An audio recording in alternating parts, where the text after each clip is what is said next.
Hi ரோக்லே, ரொம்ப நாள் கழிச்சு ஒரு தத்துவம். நாளைக்கு போருக்கு போகணும். இந்த மாதம் 3வது தடவை போருக்கு போகிறேன். போருக்கு போகிற முதல் நாளும் போருக்கு போகிற அன்னைக்கும் நிறையா தத்துவம், லைஃப் லெசன்ஸ் பொங்கும். அதனால இது வந்து மென்னுக்கு இல்லை, இந்த லைஃப் லெசன் இல்லை கோட்ஸ்ன்னு வச்சுக்கோங்க, என்ன வேணாலும் வச்சுக்கோங்க.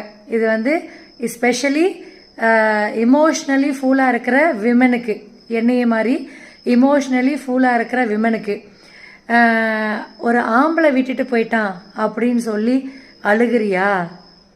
அவன் ஆம்பளையாக இருந்தால் விட்டுட்டே போயிருக்க மாட்டான், விட்டுட்டு போகிற மாதிரி சுச்சுவேஷனே க்ரியேட் பண்ணியிருக்க மாட்டான், உன்னைய அழ வச்சிருக்கவும் மாட்டான்.